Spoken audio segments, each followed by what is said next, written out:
Regarde, putain, mais t'imagines si tout le monde levait son boîtier comme ça. T'es sur un tabouret, t'as qu'à lever les bras. Non mais t'imagines si tout le monde faisait ça. Rien faire. Bah oui. Cinéma, j'écris ton nom. Et je le crie à plein poumon. Fracas des flots de la croisette, écume du tourbillon des stars, Azette. Ici l'Olympe du 7e art, 7e art de l'Olympe. Tapis rouge artiste, bimbos et paillettes, virevolte aux quatre vents de la tempête, phare dans la nuit des hommes, Cannes, tu m'en sorcelles. Albatros majestueux, dont la beauté des larmes appelle, pour toujours Cannes, pour la vie, j'ai envie de te dire que je t'appelle.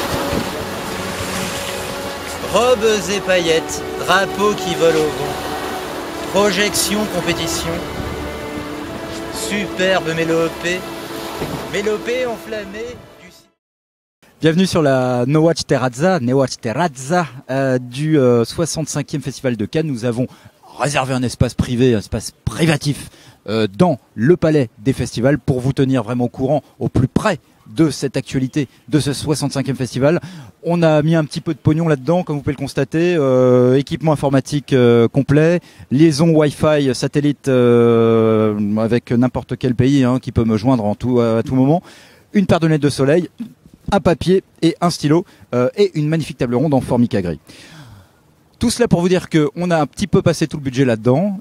Du coup, pas de vidéo quotidienne comme l'année dernière. C'était très très prenant. On était vraiment enfermés du matin au soir avec Philippe Roure derrière la caméra et qui montait également ses modules. On n'avait plus de vie. On a donc choisi de faire une autre petite option.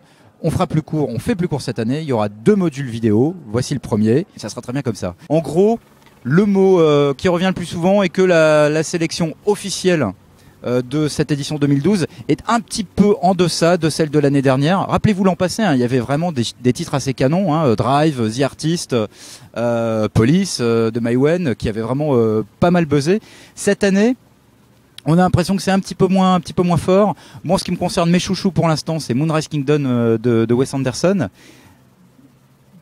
Bonjour. Qu'est-ce que je veux dire? Quel joli talon. J'ai beaucoup aimé également Doroyer d'os de Jacques Audiard. Moi j'étais j'aimais bien qu'on me regarde. J'aimais bien sentir que je séduisais. J'aimais bien sentir que je les excitais. Mais après, ça m'ennuyait en fait.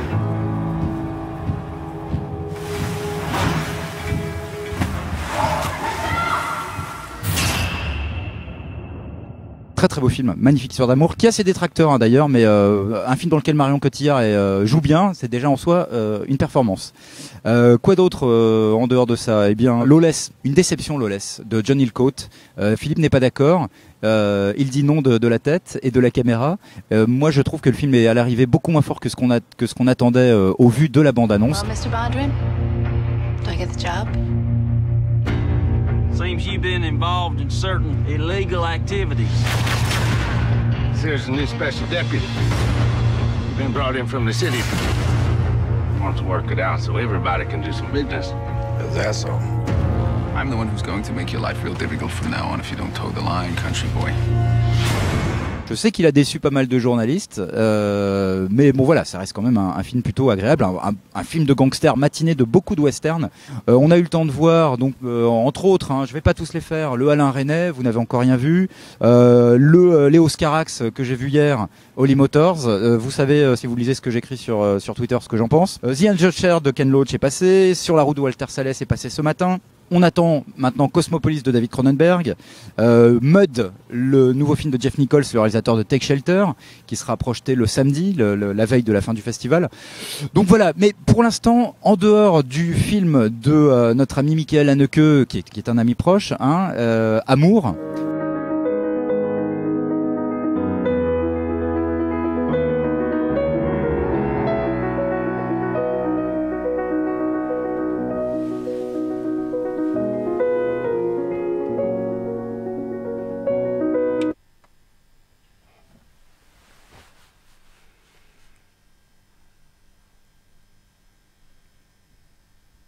Ce film a donc déclenché des réactions très très fortes, positives. Il a bouleversé la Croisette littéralement. Mais en dehors de Amour, qui raconte comment deux octogénaires voient leur vie transformée. Alors je regarde là-bas parce que je vois Marc Toulek au fond là-bas, c'est que compas Marc Toulek. Il va peut-être venir par là pendant l'image, pendant que je parle. C'est ça la magie No Watch, c'est ça l'improvisation. Alors, Monsieur Toulek, qu'est-ce que je fais, Philou, hein? Je le fais venir rapido, on s'en fout, hein, de toute façon. Marc Toulek, signature absolument incontournable, absolument mythique, absolument légendaire, que moi j'ai connu quand j'avais 5 ans. Ça nous fait maintenant quoi, Marc? 60, vraiment bref. 15 bientôt. C'est bien ça, et il ne les fait pas. Marc Toulek, Mad Movies, évidemment, tous les lecteurs de Mad Movies ont bien connu cette signature. Mad Movies est dans plein d'autres magazines. Ciné Live quand même. Elle a veillé les chaumières. Et également Hameçon Magazine, parce que tu as la pêche à la... Oui, Hameçon Magazine, je témoigne, le spécialiste du lombric. Marc Toulek, qu'est-ce que tu viens faire à Cannes exactement? Est-ce que ça t'ennuie de dire un mot pour les gens qui regardent ce module du No Watch Cannes? Ici à Cannes, j'ai aucune activité journalistique. Je suis venu dans des, disons, avec des intentions bassement mercantiles, c'est-à-dire de jouer les intermédiaires dans l'acquisition de droits. Oui, parce que nous sommes ici au marché du film. Donc là, tu viens faire un petit peu ton marché quelque part. Tu viens repérer des films plus ou moins intéressants pour des distributeurs. Je viens faire le marché d'autres personnes, oui, je viens acheter des nouveautés, des films de catalogue, pour une dizaine d'ayants droit français, droit DVD et télé, et puis quelques petits trucs qui éventuellement peuvent ressortir en salle.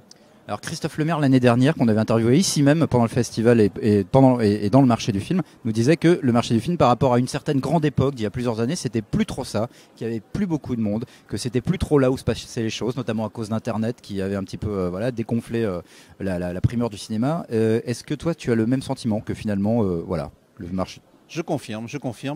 Autrefois au marché, durant nos belles années de jeunesse, on découvrait des tas de films, on découvrait par exemple Evil Dead, on découvrait Blood Simple des frères Cohen, on découvrait, on peut faire une liste absolument interminable. Maintenant, ces films ne passent plus dans les marchés, ils sont acquis par les majeures compagnies hollywoodiennes, à peine sont-ils tournés, parfois sur scénario. Donc c'est quelque chose qui n'est plus présenté dans les marchés, dans la mesure où les grosses compagnies, c'est pas des Miramax, des boîtes comme ça, en font l'acquisition, ça se négocie au niveau international, vraiment en amont. Donc le marché, il reste quelques petits trucs. Oui, qu'est-ce qui reste? Et qu'est-ce que tu as vu là éventuellement?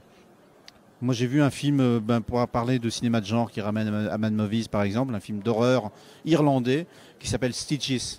Stitches avec un clown pervers et psychopathe et mort-vivant. C'est amené à sortir en France, ou pas du tout en fait, ou en direct ou DVD?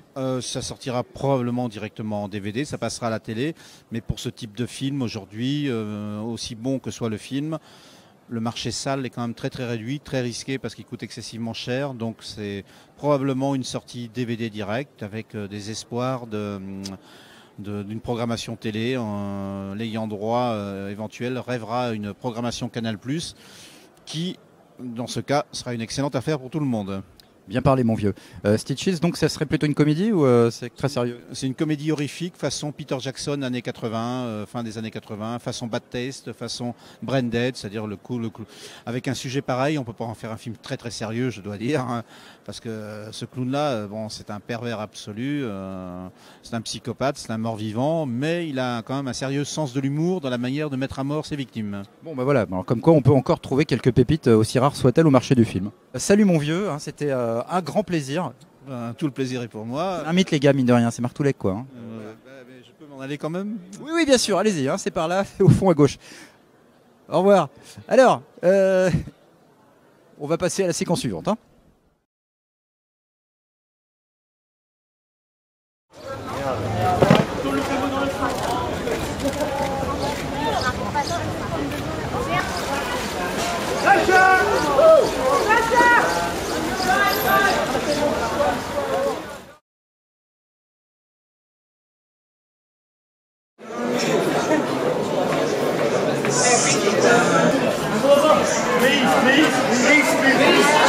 Thank you very much. No problem. Thank you very much.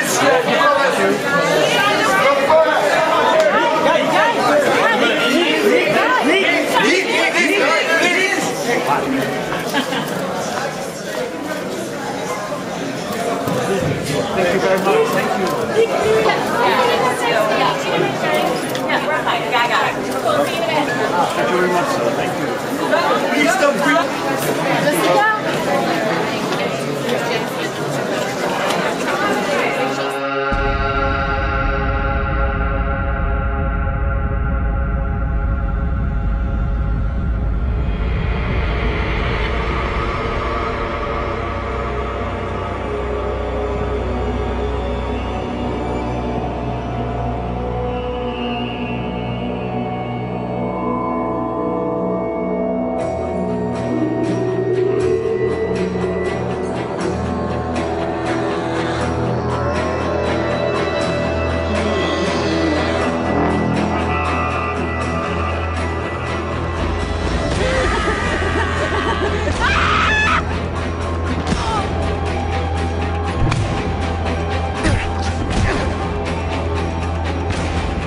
Alors Dead Shadows, c'est un film de David Cholewa, dont certains d'entre vous ont peut-être entendu parler parce qu'il y a un petit buzz quand même qui bruissonne, qui bruissonnette depuis quelques semaines sur ce film, dans lequel joue Rurik Saleh. Alors les lecteurs de Mad Movies se souviennent de la signature de Rurik, on peut le dire, c'est quand même pas non plus... c'est vrai qu'ils s'en souviennent, c'est vrai.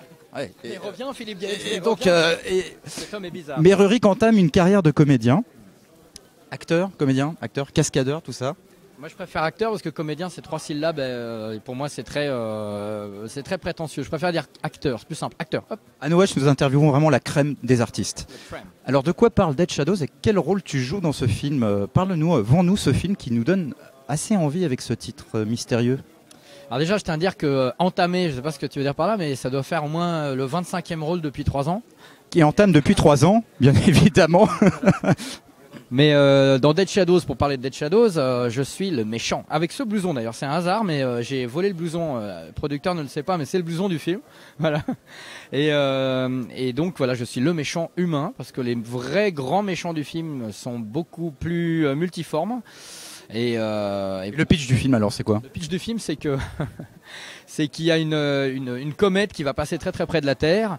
Alors tout le monde rigole un petit peu en disant ça va peut-être être la fin du monde, etc. Il y a des rumeurs comme quoi voilà, ça pourrait toucher de très près Paris, il y aura peut-être des problèmes d'électricité, mais bon, tout le monde fait un peu la fête. Et en fait c'est vraiment le bordel, puisque cette comète crée des choses très étranges sur Terre. Les gens commencent à je peux pas en dire trop, mais en tout cas ça part vraiment en burne et au bout d'un moment les faciès humains n'ont plus grand chose d'humain.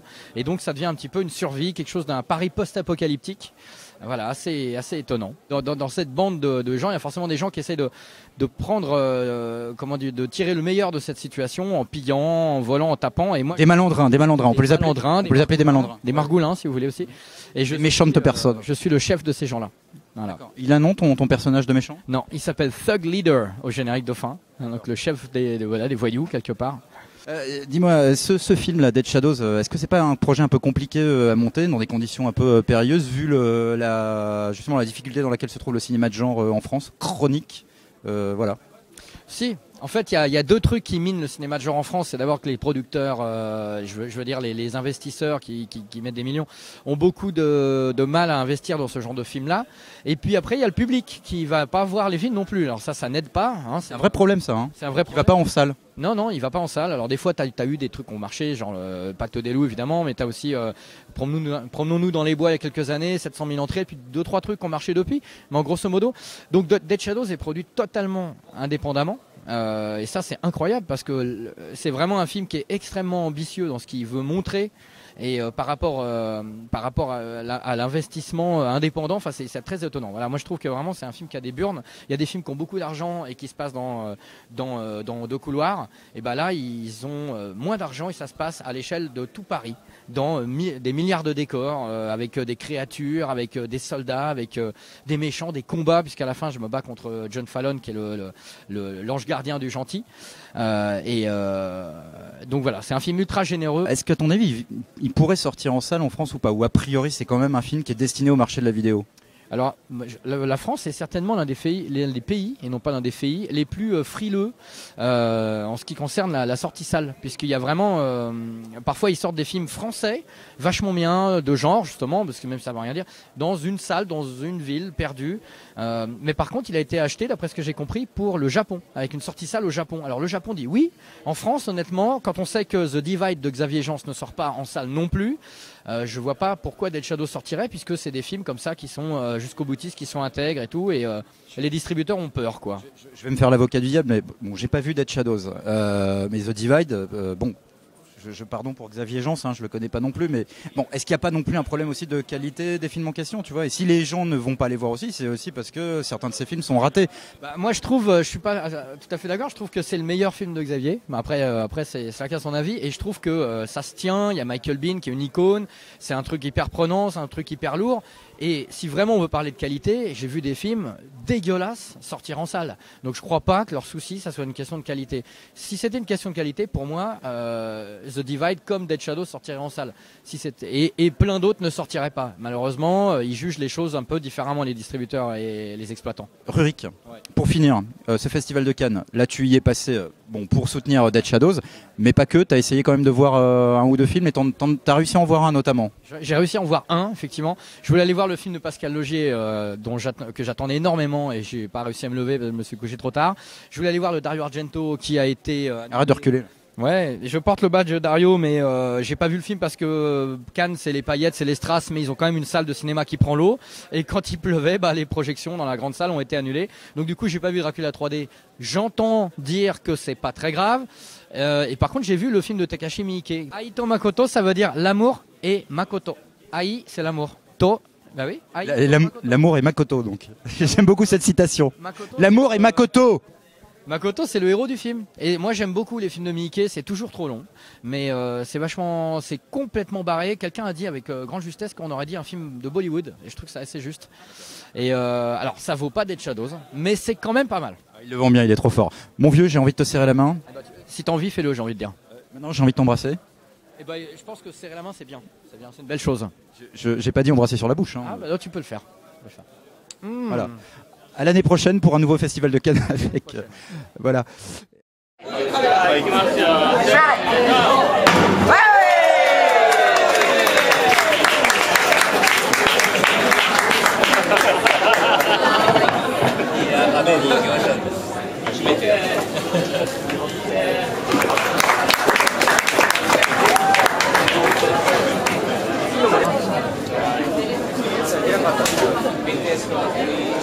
Era